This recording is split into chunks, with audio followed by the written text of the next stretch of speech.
Bonsoir à tous et à toutes et merci de nous rejoindre sur l'antenne de KTO.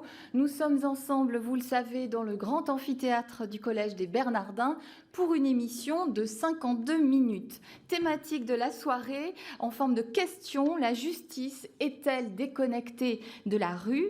Les attentes de l'opinion publique à l'égard de l'institution judiciaire et plus particulièrement de la justice pénale, vous le savez, sont très fortes et dans l'esprit de bon nombre de nos concitoyens, deux images stéréotypées se font parfois face. L'une serait celle d'une justice et celle d'une justice laxiste, l'autre celle d'une justice trop répressive. Alors avec nos trois invités, nous reviendrons sur les causes d'une telle vision, mais aussi sur les réponses concrètes apportées par nos gouvernants et enfin sur des solutions envisageables au sein d'une société plurielle rencontrant des problèmes sécuritaires importants et aussi en quête de liberté individuelle toujours plus revendiquée.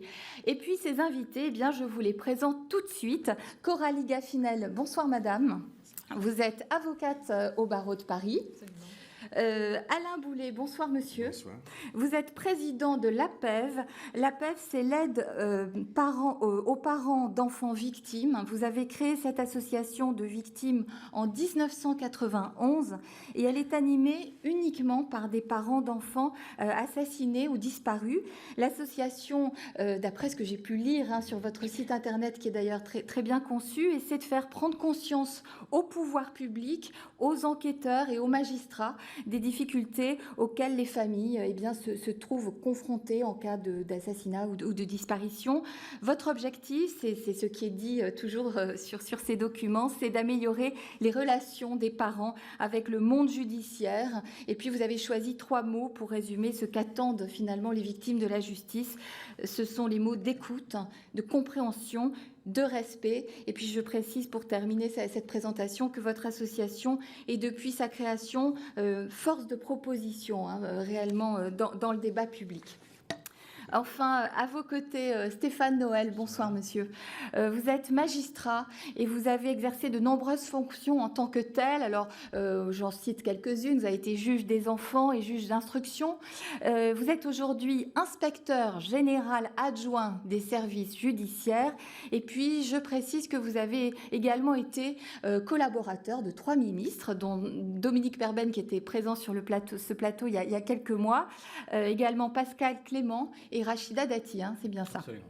Alors, avant de se demander ensemble en quoi la justice pénale est déconnectée de la rue, et puis si elle l'est, après tout, quels sont les reproches ou les attentes des citoyens à son égard, il nous a semblé important, Stéphane Noël, au-delà des diverses options politiques ou idéologiques, de revenir avec vous sur ces grands principes auxquels la justice pénale obéit et ne déroge pas finalement, quelles que soient ces options.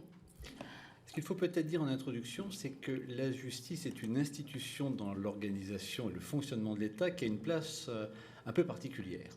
D'une part parce que c'est une des seules administrations dont le statut est régi avec précision par la Constitution.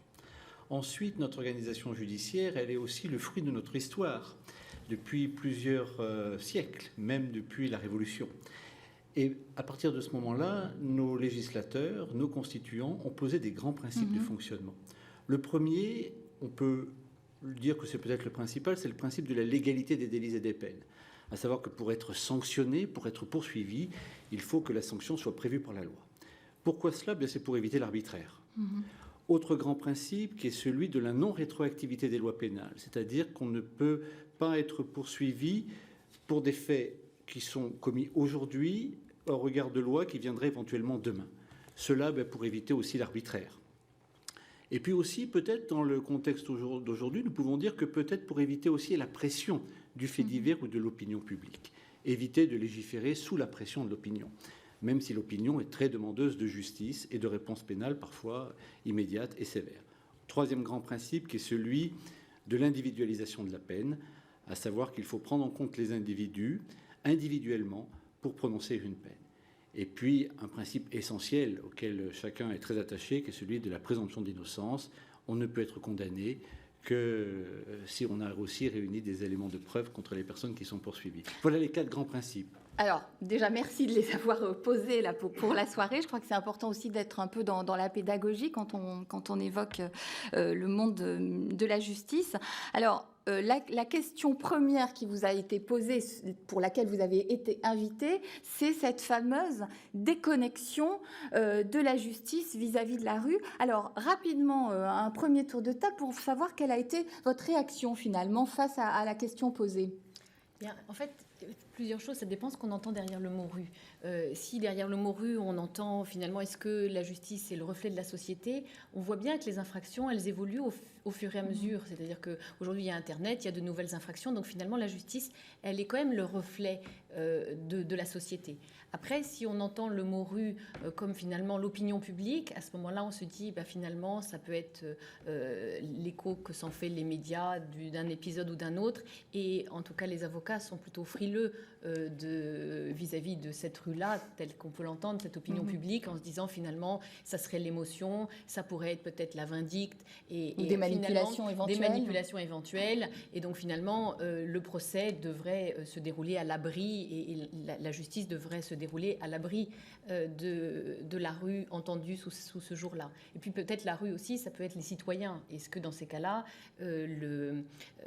finalement, la justice, elle est rendue au nom du peuple, au nom des citoyens. Et là, il faut non seulement qu'elle soit bien informée, et là, on se pose finalement un peu les questions de savoir qu'est-ce que le public connaît de cette justice.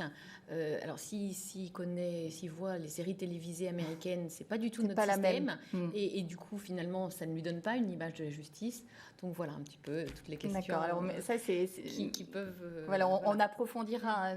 Alain Boulet, quelle a été, votre première réaction face à cette question ? Bien, la rue, je l'ai tout à fait compris comme étant le citoyen français. Et nous, on regroupe des victimes, mais on représente peut-être le côté néophyte de la justice. C'est-à-dire qu'on dit toujours « nul n'est censé ignorer la loi », mais on la prend nulle part. Et personne ne la connaît tant qu'il n'a pas eu affaire à la justice. Et c'est vraiment la déconnexion qu'il y a complètement entre le citoyen et les institutions judiciaires et une incompréhension complète des textes, des principes que vous énoncez et du vécu ensuite qu'il peut y avoir. Parce que ce qu'on s'est aperçu au sein de notre association et en écoutant les familles, c'est que dans le fond, moi j'ai toujours vu que la justice, c'est ce qu'il y a de plus injuste. Il n'y a pas plus injuste de la justice. Et pourquoi ? Parce que la justice est inégale. Les textes sont les mêmes et pourtant, d'une personne à une autre, d'un magistrat à un autre, les textes sont interprétés de façon différente. Peut-être pas totalement différente, mais différente. Donc, suivant le lieu, suivant la juridiction, suivant un tas de paramètres que personne ne peut voir, la justice n'est pas rendue de la même façon. Donc, cette inégalité, bien sûr, quand nous, dans l'association, les familles se rencontrent, on la voit de façon extrêmement importante. Et je dirais même, l'inégalité ne vient pas que des personnes, vient même maintenant des médias, des journalistes. Si un procès est médiatisé, si une affaire est médiatisée, elle ne sera pas du tout traitée de la même façon. Tout à l'heure, vous parliez de ce qu'on disait, du respect des victimes. Ce respect, on l'a vraiment quand les caméras de télévision sont là. On ne le sent pas tout à fait de la même façon quand c'est sous une forme un peu plus discrète, je dirais. Et qui sont d'ailleurs la grande majorité des procès, la grande majorité des gens. Alors, cette injustice, je veux dire, elle existe aussi vis-à-vis du criminel et du délinquant. Pourquoi ? Parce qu'on s'aperçoit que le code pénal protège beaucoup plus les criminels que les victimes. Alors, il y a une grande différence entre le droit des victimes et le droit des criminels. Et nous, on a fait des propositions, vous en parliez tout à l'heure, on les propose à nos élus depuis plusieurs années, pour essayer justement de donner plus de droits aux victimes, pour mieux reconnaître les victimes dans la procédure pénale. Pendant très longtemps, les victimes ont été des témoins. Pour arriver à dire une victime est acteur de la procédure pénale, vous me disiez même en préparant l'émission que les victimes avaient même longtemps été rejetées par l'institution judiciaire qui ne les considérait pas à leur juste... Totalement. Nous, on a eu des familles dans l'association qui ont qui ne sont jamais portés partie civile parce qu'on leur disait ne vous portez pas partie civile, ce qui signifie ne jamais être au courant du dossier, ce qui signifie ne pas avoir d'avocat pour les représenter, simplement parce que les victimes dérangent. On a l'impression que les professionnels de la justice veulent s'arranger entre eux de l'affaire. Et la victime est en dehors de cela. Et ce qu'on a lutté pendant 20 ans, c'est d'essayer de faire que la victime fait partie du processus. Alors, on va entendre Stéphane Noël par rapport à sa réaction. Puis peut-être, d'ailleurs, vous avez déjà envie de réagir par rapport à ce qui vient d'être dit. Alain Boulet dit des choses tout à fait intéressantes et tout à fait pertinentes. Je crois qu'il ne faut pas non plus aller dans la caricature. Oui. Je partage tout à fait ce qu'il vient de dire quand il évoque la différence qu'il peut y avoir sur le territoire, par exemple, ou même parfois au sein d'un tribunal, sur la manière d'appréhender la règle de droit applicable ou la manière éventuellement de sanctionner si on reste sur le domaine pénal. Je crois qu'il ne faut jamais perdre de vue aussi que les enjeux de la justice, et en particulier les enjeux de la justice pénale, sont des lieux de grande attente, de grande peine aussi, et parfois de grande frustration.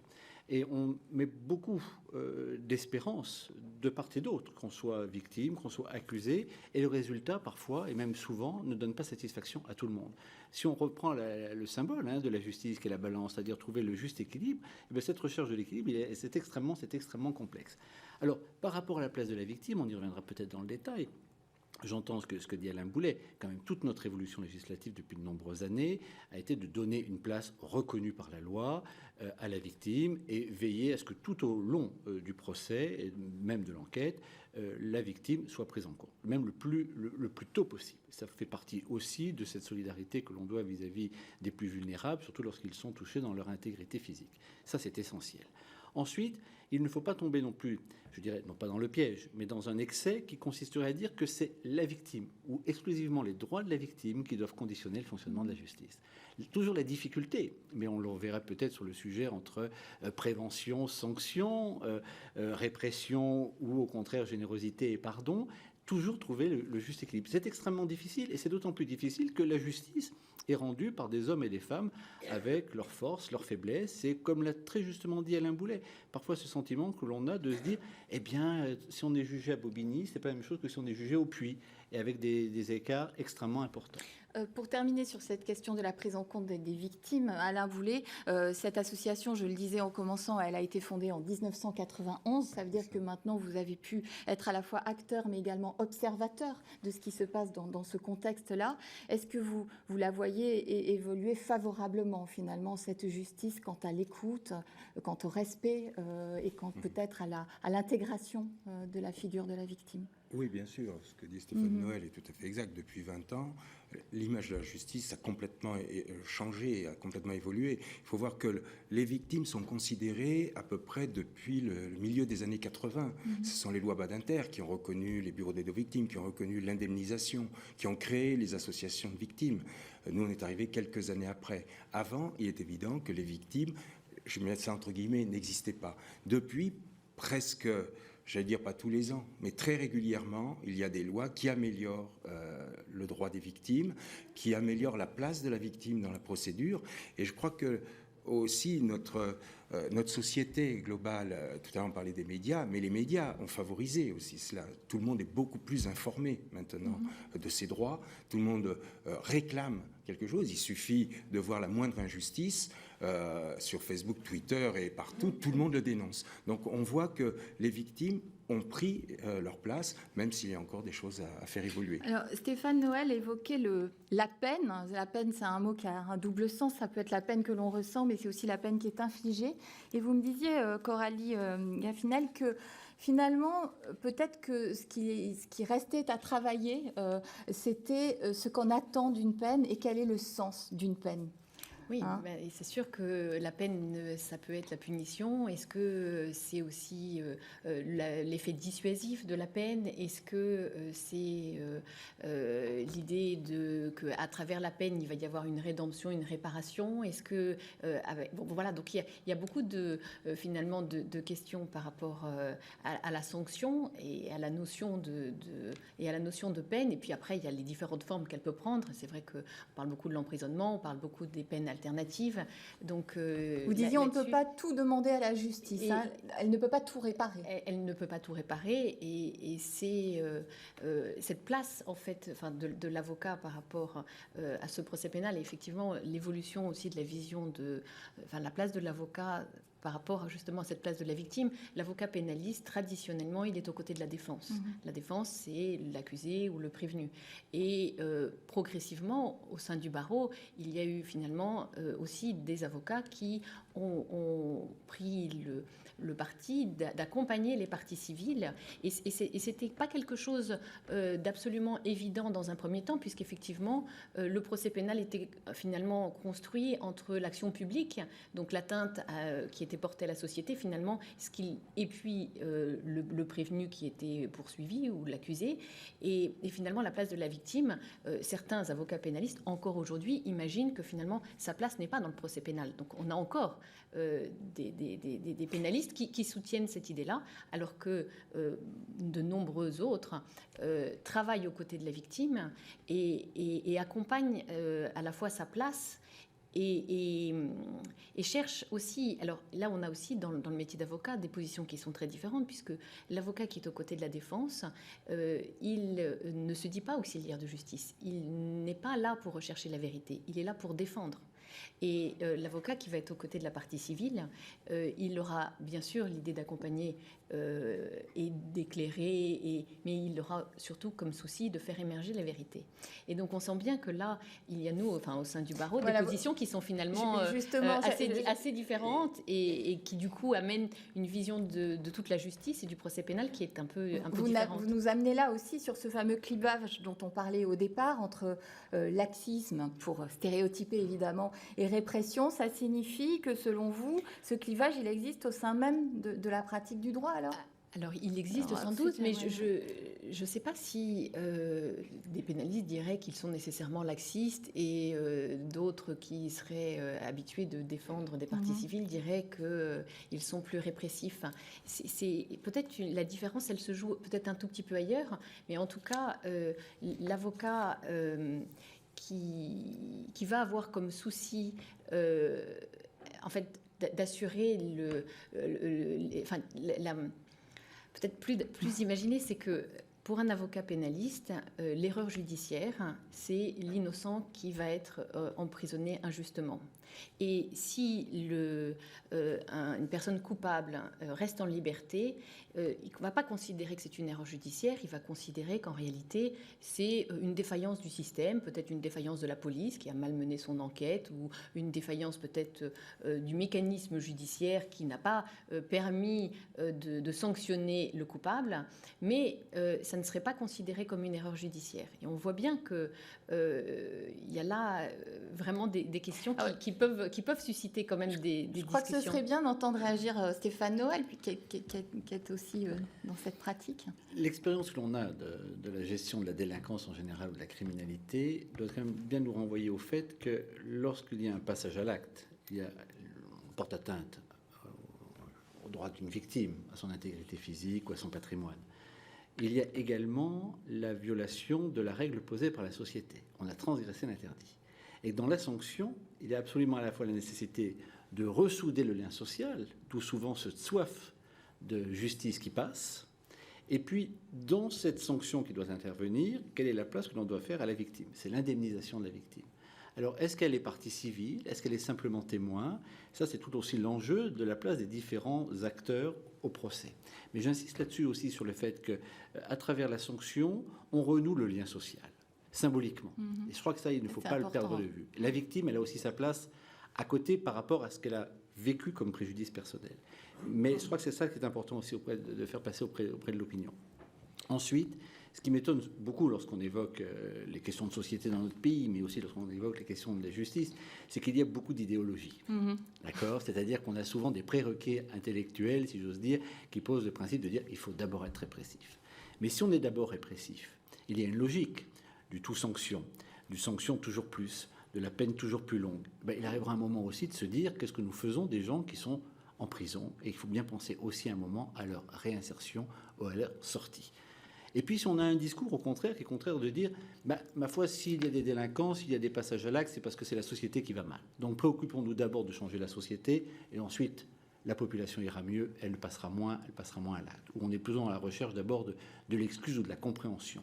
Mais si on est trop dans cet axe-là, on voit bien qu'à ce moment-là, la recherche d'abord de l'excuse peut conduire à une évolution aussi du passage à l'acte et une augmentation de la délinquance. Donc je crois que par rapport à ce que vient de dire Ahmed Gaffinel, il y a bien sûr toujours beaucoup d'attentes. Il y a forcément, en fonction de la place que l'on a dans le procès, des intérêts qui sont ceux de la défense, qui sont ceux de la partie civile, qu'il faut essayer de conjuguer tout ça. C'est le principe essentiel dans les démocraties d'arriver à concilier parfois des intérêts divergents, mais de les mettre en équation, tout du moins pour essayer de trouver une issue. Et puis, je crois peut-être, dans notre pays, faire un travail de pédagogie, des émissions comme celle-ci y participent, ne pas caricaturer et peut-être sortir la justice d'une idéologie trop prégnante sur certains sujets. On en reparlera dans la dernière partie de cette émission, mais vous parliez de la rue, de son ressenti, justement, de son opinion. Alors, la dernière étude CSA réalisée pour le compte de l'Institut pour la justice et qui est parue dans le Figaro du 21 mars 2013 fait apparaître justement chez les sondés une attente de plus de sévérité, et à droite comme à gauche, dans le domaine de la justice pénale. Alors, ce qui est peut-être à remarquer, c'est finalement cette tension que je signalais au début de l'émission entre ce besoin et cette demande de plus de répression et en même temps la revendication de liberté individuelle. Comment vous voyez cette tension au sein de la société et dans la rue particulièrement? Nous avons quand même eu depuis de nombreuses années un discours qui consistait à dire tolérance zéro. Alors, c'était de tolérance zéro vis-à-vis des mineurs, tolérance zéro vis-à-vis du premier passage à l'acte pour qu'il y ait une réponse immédiate, et ensuite, bien forcément, une sanction graduée, et toujours plus sévère. C'est toujours insuffisant, parce qu'on considère qu'il y a trop de personnes qui sont éventuellement condamnées, mais qui ne purgent pas leur peine, ou à peine sont-elles en détention qu'elles sont déjà libérées. Donc là, il y a une contradiction majeure. Pour autant, je crois qu'il ne faut pas perdre de vue, au-delà du sondage qui est le reflet du ressenti de l'opinion, qu'il ne faut pas négliger, voilà, d'entendre quand même qu'il n'y a jamais eu autant de détenus dans notre pays, même s'il est vrai que la délinquance, même si elle a beaucoup baissé ces dernières années, peut être repartie à la hausse, mais il n'y a jamais eu autant de détenus en détention, que les peines n'ont jamais été aussi longues dans la durée, et que par rapport à ça, on ne peut pas dire que la France ne sanctionne pas, que la France n'est pas répressive. La France a même plutôt un taux de recours à l'incarcération supérieur aux autres pays de l'Europe occidentale, et connaît aussi des problèmes particuliers dans la gestion de sa population carcérale. Alors, on peut bien sûr entendre ce besoin de justice, ce besoin de sévérité, ce besoin d'avoir des forces de police et des forces de gendarmerie de proximité en alerte réactive, et une institution judiciaire qui soit bien à l'écoute de cette attente aussi, et plus réactive, mais qui fasse aussi peut-être plus preuve de pédagogie. Alors, avez-vous envie de réagir l'un ou l'autre, Alain Boulet? Oui, ce que je voulais dire, c'est que les victimes cherchent, et je crois que tout le monde essaye de chercher ce qu'on appelle la juste peine. Et quelle est la juste peine? Parce que trop souvent, quand on entend des choses comme ce que vous venez de lire, c'est souvent des gens qui n'ont rien à voir avec les victimes, qui n'ont que la perception qu'ils peuvent avoir des séries télévisées ou de ce qu'ils voient par ailleurs. C'est très caricatural.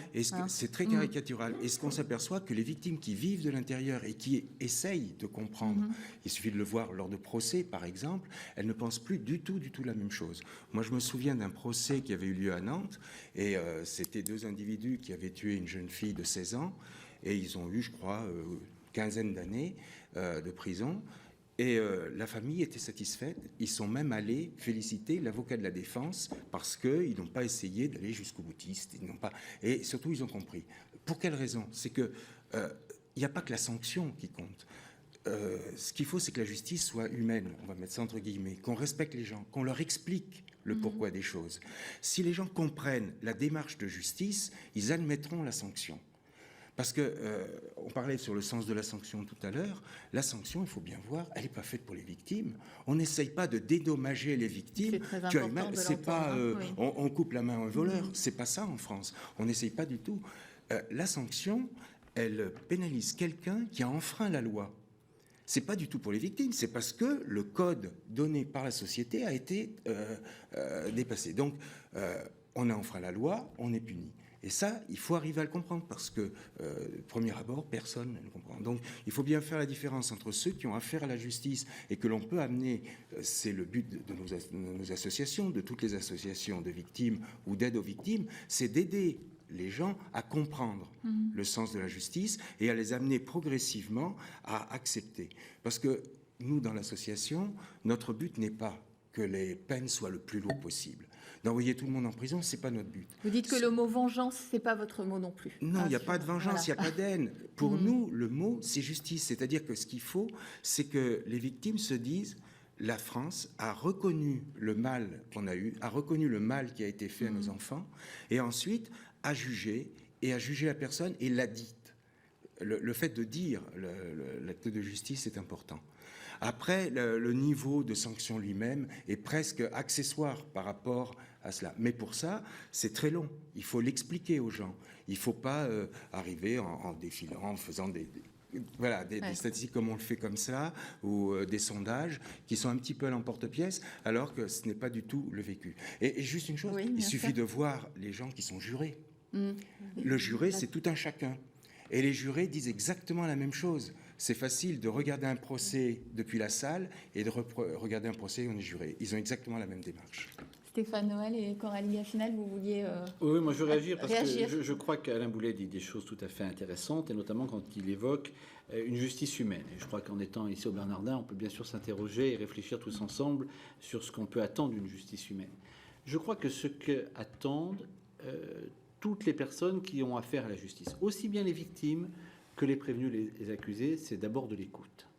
Et là où la justice a beaucoup à balayer devant sa porte, c'est de se dire dans sa pratique professionnelle, c'est bien d'être informé de la loi, des évolutions législatives, qu'est-ce que j'apporte comme écoute vis-à-vis de mon prochain ou vis-à-vis de celui que je dois prendre en considération, quel que soit son statut dans la procédure. Et là, je crois qu'il y a beaucoup à faire, parce qu'il y a quand même aussi dans l'institution judiciaire beaucoup de suffisance, beaucoup quant à soi, un monde opaque, qui sert aussi le fait de se dire comme je fais c'est très bien, sans se remettre en cause. Et c'est important d'entendre avec la mesure qui est celle d'Alain Boulet et toute son humanité, de se dire ce qu'on attend avant tout, c'est d'abord d'être écouté. Et je crois que ça, c'est essentiel. Et il a tout à fait raison de dire qu'au-delà des chroniques judiciaires et des faits divers, ce qui se passe dans les audiences et souvent au prétoire, aux assises, est une telle caisse de résonance d'émotions, de ressentis et de choses partagées de part et d'autre, victimes, accusés, jurés, magistrats, voilà, c'est quelque chose de souvent très humain qui est échangé et c'est ressenti par toutes les parties. Et les personnes qui ont participé à un procès, on pourra peut-être revenir sur la place des jurés, tel que ça existe aujourd'hui et tel que ça peut éventuellement être développé, eh bien ça participe là aussi non seulement à l'éducation, à la responsabilité citoyenne et aussi à ce partage d'humanité. La prise de conscience, non, mais absolument. Moi, je souscris absolument à tout ce qui vient d'être dit. Et c'est vrai que le rôle de l'avocat aussi auprès des parties civiles, c'est effectivement d'apporter cette écoute, cette compréhension, aussi cette traduction, parce que le vocabulaire finalement n'a pas le même sens. Par exemple, le mot de récidive, dans le langage courant, c'est celui qui va réitérer un acte. Et par exemple, dans notre vocabulaire pénal, si vous avez une personne qui commet une agression sexuelle et ensuite un viol, il ne sera pas considéré comme récidiviste parce que dans un cas, il y avait un délit et dans l'autre cas, il y avait un crime. Donc, toutes ces questions-là qui finalement paraissent un peu techniques, eh bien, il est important de le porter à la connaissance des justiciables, de les accompagner, de les éclairer. Et c'est ça aussi qui permet de rendre cette justice peut-être plus humaine, plus accessible. Voilà. Mais par rapport à l'écoute qu'on trouve dans les audiences et auprès des magistrats, alors peut-être que les situations sont diverses, donc on ne peut pas généraliser, mais néanmoins, on sent que dans grand nombre de cas, il y a une vraie volonté et malgré une surcharge de travail et malgré quelquefois des audiences qui sont chargées, eh bien, on trouve le plus souvent cette attention, cette écoute, aussi bien d'une part ou l'autre de la barre, quoi. Donc voilà, on peut balayer, mais on peut aussi relever quand ça fonctionne. Pour aller dans votre sens, par rapport à ce que l'on voyait il y a 20 ans dans les tribunaux, maintenant presque systématiquement, la victime a un temps de parole. Les parents peuvent venir parler, quelqu'un vient évoquer. Ça, c'est vraiment du concret dans l'évolution aussi. On montre, par exemple, très souvent, on va montrer des photos aux jurés de la découverte du corps, de l'autopsie, on montre ça. Maintenant, on montre la photo de la personne telle qu'elle était avant. On ne dit plus il ou elle, on donne le prénom de la victime. Il y a une humanisation. Il y a une humanisation, une humanité un peu plus grande dans les tribunaux qu'il n'y avait pas encore il y a 20 ans. Il n'y a pas très longtemps qu'on a totalement inversé de dire on personnalise beaucoup plus la victime qui n'est plus un numéro. Alors, dans ce contexte-là, il y a aussi le moyen fondamental pour se reconnecter à la rue, c'est la réponse des gouvernants, des élus. Alors, on pourrait par exemple prendre, vous l'avez prononcé, ce mot de récidive, la question de la récidive, face à justement cette inquiétude de la rue, cette demande peut-être aussi de cette attente de plus de sévérité, et sous l'impulsion de Nicolas Sarkozy, toute une série de lois sur la récidive ont été votés à la suite souvent de faits divers ultra médiatisés. On a même parlé dans la presse, certains commentateurs ont parlé, ont titré « L'émotion fait la loi ». Est-ce que finalement cela suffit de faire des lois, Alain Boulet? Je crois savoir que ça ne suffit pas, mais non, je vais vous et dire notamment non, au niveau des moyens. Oui, alors déjà, je dirais, il y a loi et loi. C'est évident que lorsque une loi est décrétée sous le coup de l'émotion, elle ne peut pas être bonne parce qu'elle ne sera pas complète. On va regarder ça par le petit bout de la lorgnette, on va soigner quelque chose, et puis après, ça va être à côté, forcément. Donc là, inévitablement, on ne répond pas à la demande. Nous, ce qu'on demande, c'est qu'on réfléchisse à toutes les conséquences, et en interrogeant tout le monde, les victimes, les professionnels et d'autres personnes. Alors, par rapport aux lois, il est évident qu'une loi est votée, mais il faut qu'elle soit appliquée. Et là, c'est la formation des magistrats. Quand on sait qu'à l'école de la magistrature, si on parle quelques heures des victimes, c'est le grand maximum pendant toute la formation des magistrats. Et encore depuis pas très longtemps. Je crois que vis-à-vis des avocats, on parle peu du droit des victimes. Donc là aussi, il y a toute une pédagogie à mener vis-à-vis des professionnels, parce qu'une fois que la loi est changée, il faut aussi motiver les gens qui vont l'appliquer. C'est ce que disait tout à l'heure Stéphane Noël, c'est que malheureusement, les lois ne sont pas forcément appliquées si elles ne sont pas comprises, parce que certains magistrats s'accrochent à certains principes. Moi, je prends le droit à l'information, qui est le droit de base de toutes les victimes qui ont le droit de connaître leur dossier. Il y a des juges d'instruction qui sont contre et qui disent « moi, je n'informerai jamais les victimes parce que c'est pas dans ma formation, c'est pas dans mes principes ». Ce faisant, ils se mettent hors la loi parce que la loi les oblige à le faire. Mais ce qu'on s'aperçoit, c'est que lorsqu'un magistrat ou un enquêteur ou autre va transgresser la loi, il y a une erreur de procédure. Donc tout ce qui est fait va être annulé, bien sûr, au bénéfice du criminel. Par contre, lorsque l'on transgresse la loi vis-à-vis des victimes, il ne se passe rien, aucune sanction. Donc on peut voir comme ça des magistrats, des personnes qui bafouent le droit des victimes en toute impunité. Et puis ce que vous avez également dénoncé dans la presse, notamment en 2011, c'est le manque de moyens financiers pour les mettre en œuvre, parce que bien notamment sûr. Sur la récidive, est-ce qu'on peut revenir un petit peu sur ce cas-là Oui, bien sûr. Il y a eu des lois de voter. Les lois, je dirais, rassuraient les gens qui y croyaient, et puis derrière, la loi n'était pas appliquée parce qu'il n'y avait pas de moyens. Je prends qu'un exemple, la loi de 98 de protection de l'enfance, qui est quand même une des lois, si elle était appliquée, je pense qu'on aurait beaucoup moins de problèmes et beaucoup moins d'enfants à agresser. C'est la loi qui instaure le suivi socio-judiciaire. Voilà, le suivi socio-judiciaire. Donc on disait, il va y avoir des médecins psychiatres par département, les individus qui ont commis des actes sexuels contre les enfants vont être suivis. Donc, il y a toute une panoplie de mesures pour cela. Ce qu'il faut voir, c'est qu'aujourd'hui, après, on est à 14 ans de la loi, on n'a quasiment plus de médecins psychiatres pour s'occuper des pédophiles et des agresseurs sexuels. Les référents dans les départements, il doit y avoir au moins 10 ou 20 départements où il n'y en a pas. Si un agresseur sexuel est, je dirais, libéré dans le centre de la France, un désert complet pour les médecins, il ne pourra jamais être suivi. Donc on sait très bien qu'on a des lois, les individus sortent, vont avoir des contraintes, mais malheureusement, ces contraintes ne seront pas appliquées parce qu'on n'a pas les moyens. Manque de psychiatres, manque de juges d'application des peines, manque de CIP, les conseillers d'insertion. Oui. Et c'est vrai que faire une loi sans moyens, c'est un petit peu de la poudre aux yeux. Ça, vous l'avez souvent dénoncé, d'ailleurs.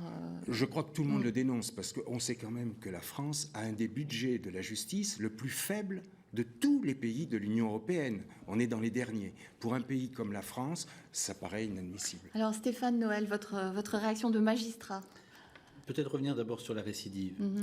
Si l'opinion est aussi attachée à la question de la récidive, c'est que, qu'on le veuille ou non, un récidiviste, c'est la traduction d'un échec. C'est-à-dire que le fait qu'il ait déjà été poursuivi, condamné, suivi, libéré, éventuellement suivi, mais qui commet à nouveau un passage à l'acte, souvent grave, puisque ça défraie la chronique au plus haut niveau, c'est un échec. Pour l'individu et la société. Voilà. C'est pour cela que très fréquemment, les politiques se sont appropriés le fait divers pour dire plus jamais ça, c'est inacceptable. Et comme je vous le disais, on ne peut pas non plus juger à un moment T sur une loi qui sera postérieure. Il faudra donc juger la personne au regard de la loi applicable. Ce que dit Alain Boulet par rapport aux psychiatres, c'est pour ça que sur les récidives, il y a eu la loi sur les peines planchées pour dire lorsque les personnes quand même cumulent la récidive, il faut un moment qu'il y ait un minimum de sanctions qui interviennent. Voilà. Actuellement, ça semble être remis en cause. Nous verrons ce que le législateur d'aujourd'hui fera dans les prochains mois. Mais en tout cas, c'était la possibilité de dire stop, il faut qu'il y ait un minimum. Un minimum, mais le Conseil constitutionnel a quand même rappelé que le principe de l'individualisation de la peine ne doit pas non plus être écarté et que l'on peut aussi descendre en dessous de ce minimum. Ce qu'a dit Alain Boulet en citant les exemples des médecins psychiatres dans certaines régions qui font défaut. Il met l'accent sur le fait que pour certains délinquants, pour certains criminels, la seule sanction en termes d'années de prison ne va pas suffire. On sait très bien qu'il va falloir qu'il y ait du soin, notamment du soin psychiatrique, il va falloir du soin en termes d'accompagnement social parce que vous avez des gens qui sont démunis psychologiquement, qui sont complètement désocialisés et que lorsqu'on va arriver à la sortie de prison, qu'est-ce que l'on va en faire? Si on les remet complètement en liberté sans aucune préparation et sans aucun suivi, on est sûr qu'on va à nouveau à l'échec et qu'on va à nouveau vers la récidive. D'où la nécessité effectivement de se doter non seulement d'un panel de réponses adaptées, mais on voit bien d'intervenants qui ne se limitent pas simplement aux juges, aux gardiens de prison, mais à bien d'autres intervenants. Et ça pose la question du nombre de mesures par agent, d'agents effectivement recrutés. Donc le problème, il est effectivement très complexe. Mais il est absolument nécessaire qu'on le prenne bien en compte et qu'on explique aussi peut-être les efforts qui sont nécessaires pour éviter la récidive. Mais ce qu'il ne faut quand même pas perdre de vue non plus, c'est que le risque zéro n'existe pas. Quand je dis ça, c'est pas pour excuser ce qui se passe ou ce qui éventuellement pourrait à nouveau se produire. Mais c'est que dans une société de liberté, la liberté de mouvement, la liberté de circulation, la diversité des populations, la diversité des individus, eh bien, peuvent encore, hélas, nous conduire à de nouveaux crimes et délits, et y compris commis en récidive. Et il y a d'ailleurs, vous le dites, un danger de surpénalisation finalement, qui serait également... Alors, il peut y avoir un danger de surpénalisation si on dit qu'à chaque problème, il faut une loi pénale. Voilà, je crois que c'est ça où il faut peut-être un peu les caricatures. Ce qu'il ne faut quand même pas perdre non plus de vue, c'est que le législateur a voulu aussi accompagner la peine de prison de mesures de sûreté. C'est-à-dire que pour certains criminels les plus dangereux, lorsqu'ils seront au bout de leur condamnation pénale, qu'ils soient à nouveau réexaminés par un collège d'experts, psychiatres, pour apprécier la dangerosité. S'ils seront encore appréciés dangereux, alors en l'état de notre législation, ils pourront encore être maintenus en lieu de détention. Ils ne retrouveront pas la liberté parce que leur profil est tel que l'on sait qu'il y a une menace en termes de récidive. Coraline Gaffinel, oui, je voyais... Non, mais peut-être par rapport justement à ces individus, c'est vrai qu'une des premières difficultés, c'est de les identifier, de savoir quels sont ceux qui vont présenter des risques très importants peut-être de récidive et d'autres pas. Aujourd'hui, on a des experts psychiatres, pas nombreux, pas suffisamment nombreux pour assurer le suivi, mais aussi par rapport à ces expertises. Dans un premier temps, ces experts, ils intervenaient dans le procès plutôt pour nous dire comment ces personnes étaient, quel était leur état au moment de l'acte, au moment du passage à l'acte. Maintenant, on demande à ces experts de nous dire est-ce que ces personnes vont présenter un risque de dangerosité au regard de l'avenir. Et c'est évidemment très compliqué. On voit qu'il y a différentes méthodes, différentes approches, que certains experts aujourd'hui utilisent finalement des entretiens et sur finalement des méthodes assez empiriques, mais liées aussi à leur pratique. Ils ont la responsabilité d'évaluer. Après, il y a des systèmes qui sont plus statistiques et qui sont utilisés plus largement dans certains autres pays voisins. Mais là, on se heurte à ce moment-là à des problèmes d'idéologie. Et on voit bien que par rapport aux lois pénales qui se suivent et se succèdent, il y a fondamentalement un un dogmatisme, de l'idéologie, et peut-être pas tellement de pragmatisme, ou en tout cas peut-être difficilement du pragmatisme, peut-être aussi difficilement une relecture et une analyse, c'est-à-dire que les difficultés se posent et on a peine à en vouloir en tirer les conséquences, sauf effectivement à produire un nouveau texte, alors que le précédent n'est peut-être pas encore donné toute sa mesure, et avant même d'évaluer ce qu'il y avait de bon ou de moins bon dans le texte précédent, pour des raisons, encore une fois, le plus souvent idéologiques ou dogmatiques, on modifie la législation. Ça fait, vis-à-vis de l'opinion publique, peut-être que ça rassure dans un sens ou dans un autre. Et puis, finalement, c'est peut-être ça qui fait défaut. Oui, c'est un manque de continuité, finalement. De continuité, d'évaluation et peut-être de pragmatisme. Voilà. Alors, il y a aussi un élément d'aborder, d'en revenir aux solutions qui pourraient être proposées. Un domaine, c'est la délinquance des mineurs aussi, dont on parle beaucoup. Et on a l'impression que ce fameux clivage dont on parlait au début de l'émission, dans le domaine de la justice des mineurs, il est encore très fort, il est encore très idéologique d'ailleurs, entre la gauche et la droite. On a l'impression qu'on est face à deux conceptions qui se font face. Alors, je ne sais pas, Stéphane Noël, Alain Boulet... C'est vrai que dans le débat, on dit toujours les conditions dans lesquelles les mineurs délinquants sont poursuivis datent de 1945. Oui, parce qu'il y a un texte qui date de l'ordonnance de 1945, à une époque où la société française sortait de la guerre, je dirais, était généreuse et voulait faire de sa jeunesse une jeunesse pleine d'avenir et en l'aidant au maximum. Ce qu'il ne faut pas perdre de vue non plus, parce que ce serait mentir à l'opinion, c'est que depuis 1945, la société a évolué, mais l'ordonnance de 1945 a été modifiée à de multiples reprises. Une fois qu'on a dit ça, je crois qu'il faut quand même partir du principe que nous avons des mineurs, pour certains, mais c'est une minorité aussi, je crois qu'il ne faut pas caricaturer. Globalement, notre jeunesse, elle est dynamique, elle est volontaire, elle est positive, elle fait des choses généreuses vis-à-vis des adultes, vis-à-vis de l'environnement social, mais il y a une frange de la jeunesse qui effectivement sombre dans la délinquance, parfois de manière extrêmement précoce. Alors, ça s'explique de différentes manières. Des familles qui sont dépassées, un système scolaire qui ne répond peut-être pas aussi aux attentes des familles et des enfants, une société peut-être plus violente en général, la difficulté de s'insérer socialement par le travail. Enfin, tout ça sont des facteurs qui viennent perturber la croissance d'un mineur. Sans oublier non plus les pratiques addictives, que ce soit l'alcool, que ce soit la drogue, les phénomènes de bande. Bien. Une fois qu'on a posé cela, je crois qu'on est à peu près tous d'accord là-dessus, qu'est-ce que l'on doit apporter comme réponse vis-à-vis des mineurs? Alors, je crois que là aussi, il ne faut pas perdre de vue que la réponse, elle est extrêmement diversifiée. Elle va de l'avertissement, lorsque j'étais juge des enfants, je sortais le code pénal et je disais carton rouge, donc carton rouge, attention, exclusion du stade, si ça continue comme ça. Mais généralement, ne serait-ce qu'on appelle l'admonestation, 80% des enfants qui sont rappelés à l'ordre en présence des parents rentrent dans le rang, si j'ose dire, on n'entend plus parler d'eux. Ensuite, après, il y a toute une gamme de graduations en termes de réponse pénale, les mesures éducatives, mais également les mesures carcérales qui sont possibles à travers des établissements pénitentiaires adaptés. Juste pour information, il n'y a jamais eu autant de détenus mineurs en France. On est à plus de 770 mineurs détenus en France. Donc là aussi, dire qu'on est laxiste, c'est pas tout à fait la vérité. La réalité. D'accord. Et puis, il y a ces foyers aussi, les centres éducatifs renforcés, les centres éducatifs fermés, qui sont des réponses. Alors, je crois qu'il ne faut pas avoir d'angélisme vis-à-vis de la délinquance des mineurs. Il faut poser les choses telles qu'elles sont. Mais je crois qu'il ne faut pas perdre de vue que nous avons affaire à des mineurs qui sont en devenir, qu'on doit tout faire aussi pour les réinsérer socialement. Il va de soi, et je suis entièrement d'accord avec ceux qui pensent que les adolescents de 16-17 ans qui sont inscrits dans la délinquance doivent être sanctionnés, je dirais quasiment comme des adultes, parce que là, ils ont franchi des limites dans le refus de la norme sociale qui est telle que ça nécessite une réponse de grande fermeté. Mais c'est une infime minorité. Alors, le temps passe et il est temps justement de parler des solutions qu'on pourrait envisager pour peut-être une meilleure connexion. Comment, finalement, redonner confiance en la justice? Vous nous l'avez dit, du point de vue beaucoup des victimes, Alain Boulet.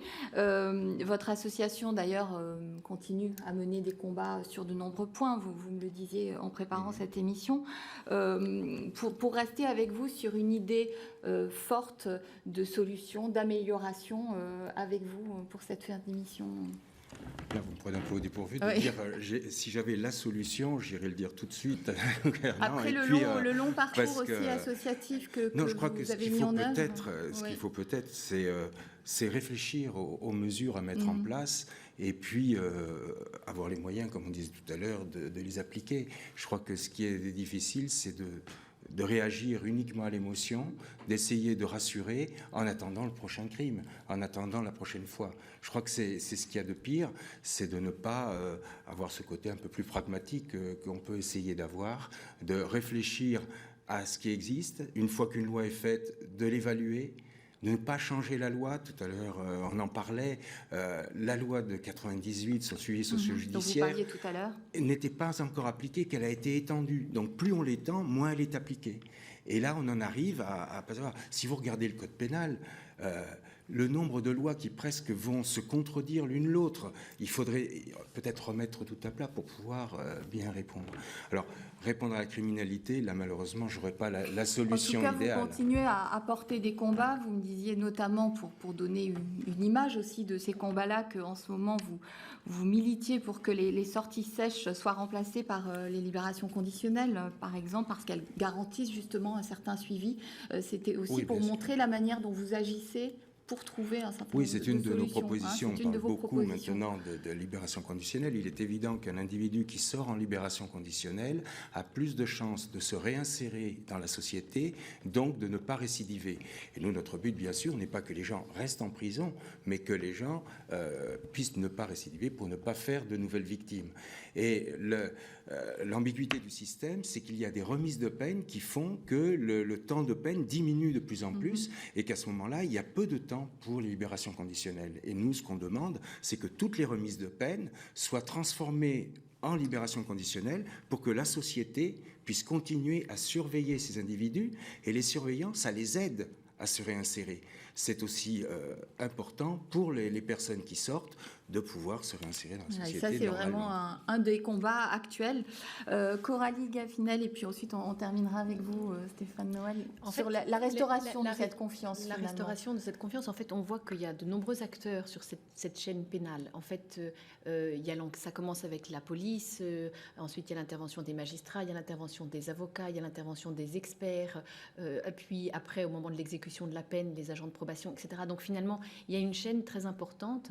Et en termes de formation ou d'évaluation, de relecture des pratiques, on voit que finalement, il y a en tout cas peu d'interférences, peu d'échanges, peu de convergence. Et chacun travaille sur sa partie. Alors, les magistrats entre eux, dans leur formation, ont des contacts, mais finalement, il pourrait y avoir sans doute des richesses à travailler ensemble, à échanger et à faire converger finalement l'expérience. Voilà, l'évaluation des pratiques n'est pas quelque chose de très courant chez nous et c'est quelque chose qui peut-être participerait à faire évoluer positivement les choses. Et puis pour le public, vous parliez également d'un besoin d'éducation à la justice. Absolument, tout simple. Absolument. On pourrait très bien imaginer qu'effectivement les grands principes qui viennent d'être énoncés, on avait commencé par là, mais c'est vrai qu'on pourrait très bien imaginer qu'à l'école, ça fasse partie d'un enseignement, que cette découverte du procès pénal n'intervienne pas au hasard des malheurs de la vie, mais que ça fasse partie de la prise de conscience de chacun et de la possibilité pour chacun, du coup, peut-être d'avoir vis-à-vis de cette justice moins peur, parce que finalement, ce qui est inconnu crée aussi de l'anxiété. On voit très bien ce que ça peut créer chez une personne qui découvre ce que c'est qu'être juré, et c'est une forme d'éducation aussi. Une forme d'éducation à la justice. Stéphane Noël, par rapport à ces solutions, et notamment par rapport à une proposition que vous faites, qui serait une petite révolution, c'est faire entrer les caméras dans les prétoires. Pourquoi finalement cette solution vous semblerait envisageable et légitime, surtout? Vous savez, Catherine Escrive, nous sommes un peuple de latin. Donc nous sommes attachés à la tragédie, à la dramatisation des choses. Mais ce qui se passe dans le prétoire se fait de manière opaque. Certes, c'est ouvert au public, certes, la presse est présente. Maintenant, avec les prises en direct, des propos qui sont retranscrits, on peut effectivement percevoir ce qui se passe. Mais je crois que nous avons besoin, pour éviter cette dramatisation parfois excessive, de faire de la pédagogie. On voit bien que sur les sujets complexes dans notre société, prenons par exemple les retraites, si on ne fait pas de la pédagogie, on ne peut peut-être pas faire évoluer les choses. Sur la justice, si on veut éviter les excès, s'approprier les enjeux du débat, éviter les tensions inutiles, il faut passer par de la pédagogie. Je crois, mais c'est une proposition qui n'engage que moi, que la présence des caméras dans les prétoires permettrait de montrer quel est le fonctionnement de la justice française et qui n'est pas à ce moment-là le fonctionnement de la justice américaine ou anglo-saxonne. Ce serait déjà s'approprier en tant que citoyen le fonctionnement d'une institution. Les débats parlementaires sont bien retranscrits, les grandes conférences de presse de nos hommes politiques sont retransmises. Ça paraît là aussi une évolution importante. Et puis, parce que nous le savons tous, pour ceux qui fréquentons les cours d'assises, les tribunaux correctionnels, même le tribunal pour enfants, que la participation citoyenne, eh bien, elle responsabilise les acteurs, elle les implique profondément et forcément elle modifie leur regard sur la justice. Moi j'en ai un peu assez, c'est aussi une souffrance personnelle et professionnelle de toujours dire je n'ai plus confiance dans la justice, ou notre justice est pourrie, notre justice n'est pas bonne, etc., etc. Dans une société démocratique, la justice est un pilier essentiel, elle doit bien fonctionner. Ces acteurs doivent être bien formés, ils doivent aussi accepter de se remettre en cause sur certaines pratiques, mais il faut aussi que l'opinion publique puisse accepter de dire oui, c'est ma justice et j'ai confiance en elle. Et donc l'idée, c'est d'aller justement vers une justice plus participative. Vous avez prononcé le mot. Peut-être, c'est peut-être une option. Alors, je souhaitais présenter cet ouvrage Victime de l'image à la réalité. Alain Boulet, c'est un colloque qui a eu lieu pour les 10 ans de votre association et qui regroupe un certain nombre de textes. Voilà, ce sont les intervenants qui étaient des magistrats, des avocats, même des journalistes, leur vision de la justice, leur vision des victimes, mais surtout beaucoup de témoignages de victimes qui racontent leur parcours judiciaire, comment ils ont été reçus, et en général, bien sûr, beaucoup de critiques, mais aussi des propositions à la fin du livre. Voilà, alors il est toujours disponible à l'Harmattan, en tout cas on l'espère, chez l'Harmattan. Oui. Voilà. Alors je vous remercie vraiment tous les trois d'avoir participé à